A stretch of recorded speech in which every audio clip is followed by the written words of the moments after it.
नमस्कार, स्वागत है आपका। आप देख रहे हैं प्राइम टाइम एक्सक्लूसिव। मैं हूं आपके साथ आशा झा। और देखिए, मोदी के लाल भजन लाल, जी हां, क्योंकि राजस्थान में सत्ता का रिवाज तो नहीं बदला, लेकिन प्रचलित चेहरों के सत्तासीन होने का रिवाज जरूर बदल गया। बीजेपी ने फिर साबित कर दिया उसके फैसले चौंकाने के लिए ही होते हैं।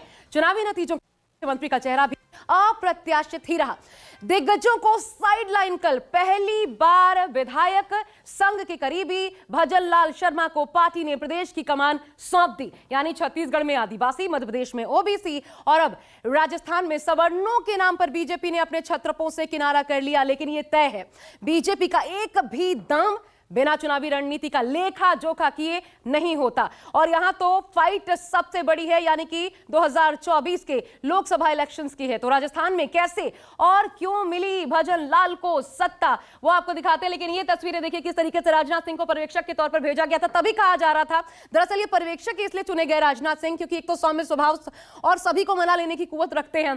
तो इनको, ये जो चेहरा आप देख रहे हैं, आज इनको रीड करने की कोशिश की जा रही थी। और आखिरकार वसुंधरा राजे को रीड किए जाने से जो समझ जा रहा था उस वक्त, एन पहले जब डिक्लेयर होना था नाम विधायक दल की बैठक के बाद, वो बिल्कुल सटीक सही साबित हुआ। नहीं बनी चेहरा, और फिर जो चेहरा सामने आया उसने एक बार फिर सभी को चौंकाया। भजन लाल शर्मा।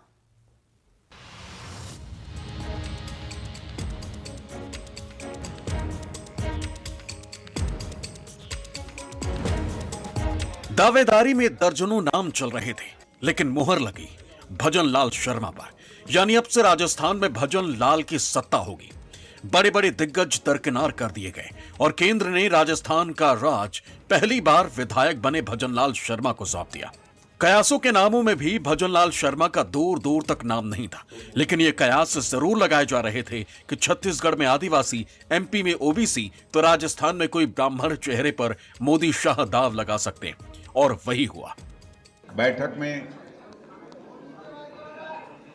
एक प्रस्ताव राजस्थान प्रदेश की पूर्व मुख्यमंत्री, भारतीय जनता पार्टी के राष्ट्रीय उपाध्यक्ष श्रीमती वसुंधरा राजे के द्वारा श्री भजन लाल शर्मा का नाम प्रस्तावित किया गया और सर्वसम्मत से सभी ने इनका समर्थन किया है। और मैं आश्वस्त हूं कि श्री भजन लाल जी शर्मा के नेतृत्व में यह राजस्थान तेजी के साथ प्रगति के पथ पर आगे बढ़ेगा। मैं इतना विश्वास दिलाना चाहता हूं कि राजस्थान की ये जो टीम है, राजस्थान के जो सभी हमारे विधायक हैं, निश्चित रूप से जो राजस्थान की अपेक्षा है हमसे, भारतीय जनता पार्टी से, हम माननीय हमारे यशस्वी प्रधानमंत्री नरेंद्र मोदी जी के नेतृत्व में हम राजस्थान का पूरी तरह से सर्वांगीण विकास किसी भी क्षेत्र में हो, निश्चित रूप से हम पूरा करेंगे। राजस्थान के लिए एक ब्राह्मण चेहरे को सीएम बनाकर मोदी शाह ने सरप्राइज कर 24 को भी साधने की कोशिश की। कैसे, आपको बताएंगे, लेकिन उससे पहले भजन लाल शर्मा कौन हैं और क्यों बनाए गए हैं, जान लीजिए। जी हां, जैसे मोहन यादव को मध्य प्रदेश में कोई नहीं जानता था, उनका प्रोफाइल तलाशना पड़ गया, वैसे ही ये चेहरा भजन लाल शर्मा का एक बार फिर आपको दिखा दें। भजन लाल शर्मा का ये चेहरा देखिए, मुस्कुराते दिखे, लेकिन कौन है भजन लाल शर्मा? आखिर इनको क्यों मिली सत्ता? पहली बार के विधायक। सबसे पहले तो आपको बता दें, इनके बारे में जानकारी आपको देते हैं, क्योंकि आपके लिए भी ये जाना पहचाना चेहरा नहीं है। देखिए यहाँ पर वसुंधरा राजे जब नजर आई, मुस्कुरा जरूर रही हैं, यहाँ हम दिखाने की कोशिश करें, लेकिन पहले चलिए आपको बता देते हैं। पहली बार विधायक बने हैं, और देखिए पहली बार विधायक बने और पहली बार ही सीएम की कुर्सी तक जा पहुंचे। जयपुर की सांगानेर से विधायक हैं, हालांकि मूल रूप से भरतपुर के रहने वाले हैं भजन लाल शर्मा, और लंबे समय से भारतीय जनता पार्टी के कार्यकर्ता भी रहे हैं, भाजपा के प्रदेश महासचिव रह चुके हैं, राजनीति विज्ञान में ग्रेजुएट भी हैं। अब दूसरा पॉइंट उनके बारे में देखिए, अशोक लोहाटी का टिकट काटकर इनको प्रत्याशी बनाया गया था। बड़ी बात ये, अब संकेत ये मिल रहा है, क्या इसलिए काटा गया था अशोक लोहाटी का टिकट? बीजेपी ने उन्हें पहली बार जयपुर की सांगानेर, ये सुरक्षित सीट मानी जाती थी, वहां से चुनाव लड़वाया था। पिछले विधायक का टिकट काटकर भजन लाल शर्मा को इस बड़ी सीट से उम्मीदवार बनाया गया था। तो क्या यह फैसला इसलिए कि मौके पर प्रदेश की कमान उनको सौंपी जा सके? तीसरा पॉइंट देखिए जो महत्वपूर्ण है, आखिर इनको क्यों कमान दी गई? संघ और मोदी और शाह के करीबी भी हैं। ये एक ऐसा फैक्टर है जो हर जगह एक साथ है। इसका फायदा भी इन्हें मिला है, यह भी माना जा रहा है। आप तीनों ही राज्य देख लीजिए, जहां जहां नेतृत्व परिवर्तन हुआ है वहां वहां ये एक फैक्टर हर जगह देखने को मिला। चौथा बड़ा पॉइंट आपको दिखाते हैं, संगठन में लंबे समय तक काम करने का इनको अनुभव है, लेकिन नेतृत्वकर्ता के तौर पर उनकी परीक्षा भी इस बार होगी। वो खुद भी ये बात जानते होंगे, क्योंकि अब बारी नेतृत्व करने की है, संगठन मात्र नहीं चलाना। पांचवा बड़ा मसला जो रहा, 4 बार प्रदेश महामंत्री रह चुके हैं। इसके अलावा क्या कुछ इनके पक्ष में गया, अब ये जान लीजिए। छठा पॉइंट भी आपको दिखाते हैं, संगठन में उनकी महत्वपूर्ण भूमिका रही है, यानी ऐसे में सबको साथ लेकर चलने में गुटबाजी 24 से पहले पार्टी से दूर रहे, इस संदर्भ में अगर देखा जाए तो महत्वपूर्ण भूमिका ये निभा सकते हैं। अगला पॉइंट आपको दिखाते हैं, क्यों एक बड़ी बात, ब्राह्मण समाज से आते हैं, सवर्णों को नजरअंदाज करने का जोखिम बीजेपी नहीं लेना चाहती थी। वो भी तब जब छत्तीसगढ़ मध्य प्रदेश में उन्होंने कैसे चेहरों का चुनाव किया हम देख चुके थे। अब सवर्णों की बारी थी तो वो यहां दारोमदार उनके कांधों पर डाला गया। अगला पॉइंट देखिए, राजस्थान से क्या महत्वपूर्ण हो जाता है। शर्मा का नाम जब सामने आता है, राजस्थान में ब्राह्मणों की संख्या 7% है, ये अहम है, 7%। और ब्राह्मण ही नहीं बल्कि आपको ये भी बता दें कि मीणा समुदाय जो आता है राजस्थान में, उनकी भी संख्या इतनी ही है, 7% के करीब मीणा समुदाय की भी संख्या है। महत्वपूर्ण ये है कि बीजेपी ने दरअसल ये जो 7% ब्राह्मण हैं, 19 ब्राह्मणों को इस बार इस चुनाव में टिकट दिया था। ये देखिए, 19 ब्राह्मणों को इस बार टिकट दिया था, और क्या बड़ा रहा, इन 19 में से 10 ब्राह्मण इस बार चुनाव जीते, और अब शर्मा के सहारे प्रतिनिधित्व भी।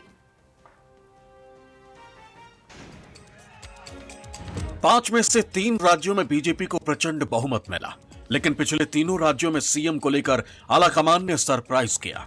जिन चेहरों की उम्मीद थी उसे कमान नहीं सौंपी गई।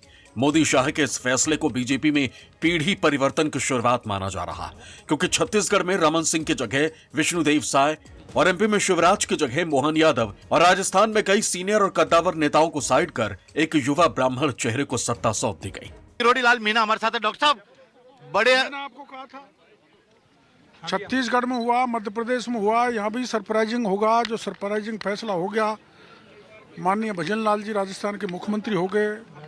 मैं भी पूर्वी राजस्थान का हूँ, बड़ी खुशी की बात है। वो तो राजस्थान के बने पूरे के, और 2 उप मुख्यमंत्री बना दिए गए, दिया कुमारी जी और प्रेम बैरवा जी। भजनलाल जी के बारे में थोड़ा बताइए सर, क्योंकि आप भी संगठन से जुड़े हैं और वो भी संगठन के ही आदमी हैं। संगठन के 3 बार महामंत्री रहे, मुख्यमंत्री बन गए। प्रताप सिंह जी हमारे साथ है, बीजेपी के विधायक। सर, चौंकाने वाला फैसला रहा आपके लिए, क्योंकि सीनियर विधायक हैं।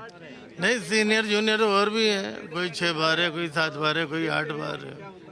अब ये चलता है पार्टी में, पार्टी अपने हिसाब से निर्णय लेती है कि पार्टी को क्या देखना, आगे की भूमिका कैसी रहेगी, कौन पार्टी के साथ जुड़ सकता है, कौन सी कौम को जोड़ना ज्यादा फायदेमंद है। भजनलाल जी कर पाएंगे सर ये सब? मैं समझता हूँ कुछ ऊपर वालों ने सोचा ही होगा।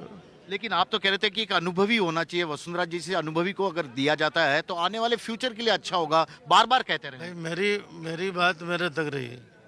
पार्टी नेतृत्व ने जो फैसला लिया उसको तो मुझे ही मानना है, वसुंधरा जी को भी मानना है, राजनाथ सिंह जी को भी मानना है। तो आप भी अब खुश है? मतलब हम तो पार्टी के नेतृत्व ने और पार्टी ने जो फैसला लिया उसके साथ है। एक सवाल आखिरी, वसुंधरा जी का अब क्या होगा, क्योंकि आप तो उनके स्ट्रॉन्ग सपोर्टर हैं, बहुत बार मिलके भी आ चुके हैं। अब उनका फ्यूचर या जिस तरह से देखेंगे अब राजनीति में उनकी भूमिका क्या रहेगी? वसुंधरा जी एक्टिव पॉलिटिक्स में रहेंगी, उनके बेटे सांसद हैं। वे राज्य में रहेंगे या केंद्र में? अब नहीं, तो अब ये फैसला उनका उन पर ही छोड़ना चाहिए। प्रताप सिंह भी हैं, बीजेपी के विधायक हैं, साफ तौर पर कह रहे हैं कि पार्टी ने कुछ सोच समझकर ही भजनलाल के नाम का फैसला लिया होगा। राजस्थान विधायक दल भारतीय जनता पार्टी ने अपने जो नेता का चयन किया है, मेरे मित्र भजनलाल जी को वहाँ निर्वाचित घोषित किया गया। मैं अपनी ओर से बधाई देता हूँ। यशस्वी मुख्यमंत्री के रूप में वो राजस्थान के सफलतम मुख्यमंत्री बने। भारतीय जनता पार्टी के कार्यकर्ता मुख्यमंत्री बने हैं और नई उम्मीद के साथ राजस्थान को विकसित प्रदेश को उसमें ले जाएंगे। और दिया कुमारी जी एक बहन हमारी डिप्टी सीएम बनी, इससे बड़ी खुशखबरी और क्या हो सकती है। शाह और मोदी की यही नीति उन्हें दूसरी पार्टियों से अलग कर दी। भजनलाल शर्मा को सत्ता मिलने के बाद उनके समर्थकों में जोश आई है। मंत्री बना के मोदी जी ने, अमित शाह जी ने और केंद्रीय नेतृत्व ने यह संकेत दे दिया तीनों प्रदेशों में अंदर मुख्यमंत्री बना के भाजपा का आम कार्यकर्ता और आम कार्यकर्ता। बिल्कुल बिल्कुल, बहुत आश्चर्यजनक तो है, ये बीजेपी में संभव है। हम सुबह 11:30 बजे ही पता चल गया भजनलाल जी बनेंगे, मेरे पास मैसेज है। ये देखिए ये कह रहे हैं कि 11:30 बजे, मोबाइल भी बता रहे हैं भजन लाल, ये टाइम भी है इसका 11:26 का टाइम है कि भजन लाल डिप्टी सीएम लिखा हुआ। हालांकि कैसे ऐसे ठीक है, संगठन के जुड़े हुए आदमी थे शुरू से, हमारे आत्मान में अंदर से भाव था कि मोदी जी ऐसा चौंकाने वाला कार्य करें जो नीचे से ऊपर आए, मेहनत करने वाले को बीजेपी में तवज्जो देती है। भजन लाल जी एक सामान्य कार्यकर्ता के तौर पे इन्होंने अपने जीवन का शुरुआत करी थी। 3 दिन 3 राज्य और 3 मुख्यमंत्री चुने गए। तीनों राज्यों में आला कमान ने चौंकाया। छत्तीसगढ़, एमपी और राजस्थान के फैसले और चेहरे क्या कहते हैं। तो प्रताप सिंह सिंघवी को भी आपने सुना, कार्यकर्ताओं को भी आपने सुना। बहुत महत्वपूर्ण ये हो जाता है कि आज ही शिवराज सिंह चौहान ये कह रहे थे कि मैं एक अदना सा कार्यकर्ता था जब पार्टी ने मुझे शीर्ष नेतृत्व दिया था, सीएम की कुर्सी पर बैठाया था। आज ही संयोग देखिए भजन लाल को, एक आम कार्यकर्ता जिनको कार्यकर्ता समझ रहे हैं, जिनकी खुशी आपने देखी, भले पार्टी के सीजन्ड पॉलिटिशियंस को बहुत पसंद ना आ रहा हो प्रदेश के, लेकिन इसके बावजूद कार्यकर्ताओं में नई ऊर्जा का संचार हुआ है इस एक चेहरे के चुनाव से, और यही ऊर्जा काम करेगी 2024 में, ये बखूबी माना जा सकता है। लेकिन हमने छत्तीसगढ़ में भी देखा, छत्तीसगढ़ में भी अचानक से नाम सामने आया विष्णु साय का, लेकिन उनको क्यों वहां पर सत्ता मिली, अब जरा ये समझ लीजिए, क्योंकि यहां पर भी वोट बैंक का गणित जो है वो महत्वपूर्ण हो जाता है, क्योंकि यहां भी लड़ाई 2024 की ही है। सबसे पहले पॉइंट देखिए, आदिवासियों को साधने की कवायद का ही नतीजा विष्णुदेव साय के निर्वाचन में देखने को मिला, क्योंकि आदिवासी समुदाय बड़ा वोट बैंक है। प्रदेश में आदिवासियों की आबादी 32% से ज्यादा है, इसलिए यह चेहरा जो है विष्णुदेव साय का ये सुर्खियां बना। छत्तीसगढ़ में पीढ़ी परिवर्तन की भी शुरुआत के तौर पर इस चेहरे को देखा गया। दरअसल संघ के लिए यह प्रचलित भी है कि संघ अपने फैसले 20 साल आगे की सोच कर लेता है, तो छत्रपों से किनारा और नेतृत्व परिवर्तन इसी का ताजा नतीजा है। अब तीसरा पॉइंट आपको दिखाते हैं क्यों साय का चुनाव संघ और केंद्र में फैसले की धमक, तीनों ही प्रदेशों में यह सबसे महत्वपूर्ण फैक्टर रहा है, यानी सीधा फैसला और ऐसा फैसला जो सबको स्वीकार्य हो, सर्वमान्य हो। चौथा बड़ा कारण साय के चुनाव के पीछे हमेशा चुनाव में रहने वाला यह फैसला है, एक तरीके से बीजेपी कहा भी जाता है। 24/7 भाजपा और इसके नेता चुनाव मोड में ही रहते हैं, उठते जागते खाते पीते हर वक्त। उस लिहाज से भी देखा जाए तो यह एक अहम कारण रहा। पांचवा कारण अब आपको बताते हैं। 2024 को देखते हुए आदिवासी चेहरे का चुनाव ही महत्वपूर्ण था, माकूल था छत्तीसगढ़ के लिए, क्योंकि 11 कुल मिलाकर के लोकसभा की सीटें हैं। छत्तीसगढ़ में बढ़त बनाने के लिहाज से आदिवासी चेहरा अहम हो जाता है। अब आगे समझिए क्यों, बहुत सारे फैक्टर्स एक एक करके आपको बताते हैं। छत्तीसगढ़ में देखिए, छत्तीसगढ़ में लोकसभा की 4 सीटों पर आदिवासी वोट बैंक निर्णायक है, और इसलिए आदिवासी वोट बैंक यहां पर अहम हो जाता है प्रदेश भाजपा के लिए भी और केंद्र के लिए भी, केंद्र की गद्दी पर काबिज होने के लिए। 7वां पॉइंट, देश में सबको साथ लेकर चलने का संदेश दिया जा रहा है। इससे पहले आपको याद होगा राष्ट्रपति द्रौपदी मुर्मू आदिवासी समाज से वो आई, उनको शीर्ष पद पर बिठाया गया। अब आदिवासी समाज को ही नेतृत्व भी दिया गया है सीएम के तौर पर। 8वां पॉइंट भी आपको बताते हैं, देखिए 8वां पॉइंट, आदिवासियों के मुद्दों पर वादों की भरपाई, ताकि ये ऐसा ना हो कि वादा खिलाफी की जा रही है, इसलिए उनके मुद्दों की भरपाई इस चेहरे से होगी। इन तमाम कारणों से विष्णुदेव साय सीएम चेहरे के तौर पर सबसे बेहतरीन चुनाव रहे। पीढ़ी परिवर्तन वाला बीजेपी का प्लान मध्य प्रदेश में भी दिखाई दिया। सीएम के सबसे प्रबल दावेदार शिवराज की जगह मोहन यादव को मुख्यमंत्री बना दिया गया। ये भी चौंकाने वाला फैसला था, जिस पर बीजेपी पहले से ही काम कर रही थी। बात इसी साल 21 अगस्त की है। बीजेपी के दूसरे सबसे ताकतवर नेता अमित शाह भोपाल में थे। राज्य चुनाव में जा चुका था। भोपाल में शिवराज सरकार का रिपोर्ट कार्ड पेश किया गया। सरकार का बखान हुआ, शिवराज की तारीफ हुई, लेकिन शाह से पूछा गया कि क्या शिवराज सीएम होंगे, तो शाह का जवाब था, शिवराज अभी मुख्यमंत्री हैं, चुनाव के बाद मुख्यमंत्री कौन होगा ये पार्टी का काम है और पार्टी ही तय करेगी। देखो भैया, ऐसा है, शिवराज जी मुख्यमंत्री है ही, और पार्टी का काम आप क्यों करने लगे हो? हमारी पार्टी का काम है, हम तय करेंगे। चलिए, अमित शाह जी, अभी शिवराज जी मुख्यमंत्री ही है और हम चुनाव में हैं, पार्टी का काम करेगी। सियासी समझ रखने वालों को संकेत मिल गया था कि शायद पार्टी जीत के बाद किसी और चेहरे को राज्य की कमान सौंप दे, लेकिन बिना चुनाव हुए और बिना नतीजों के कुछ कहना जल्दबाजी होती। लेकिन हुआ वही जिसका संकेत मिला था। पार्टी को एमपी में प्रचंड जीत मिली और सीएम चुनने का समय आया तो पार्टी ने राज्य की कमान शिवराज को किनारे कर दिया और मोहन यादव को सत्ता सौंप दी। इसके पीछे शाह और मोदी की वही रणनीति बताई जा रही है जिसके लिए वो जाने जाते हैं, पुराने लोगों की जगह नई पीढ़ी को खड़ा करना। मोहन में पार्टी को नई पीढ़ी का चेहरा दिख रहा है। विधायक शत्रुघ्न गौतम जी हमारे साथ है। शत्रुघ्न जी, भजन लाल जी के लिए क्या कहना चाहेंगे? क्या चौंकाने वाला नाम नहीं, था? कोई चौंकाने वाला नाम नहीं, बढ़िया फैसला है। भारतीय जनता पार्टी का कार्यकर्ता है भजन लाल जी। 4 बार वे संगठन महामंत्री भी। हाँ, संगठन के महामंत्री लंबे समय से रहे। तो ये क्या मतलब क्या सोच रही होगी आपके हिसाब से पार्टी की, क्योंकि आप भी एमएलए हैं? भजन लाल जी बहुत अच्छे भारतीय जनता पार्टी के पुराने कार्यकर्ता हैं। लंबे समय से उनको संगठन का अनुभव है।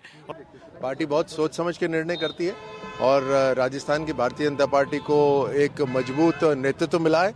मैं माननीय प्रधानमंत्री मोदी जी को, हमारे सभी बड़े लीडर्स को धन्यवाद देता हूँ। श्री भजनलाल शर्मा जी का चयन किया गया है। भजनलाल शर्मा जी संगठन के तपे तपाए कार्यकर्ता हैं। लंबे कालखंड तक पार्टी के प्रदेश महामंत्री के रूप में उन्होंने अपने दायित्व का निर्वहन किया है।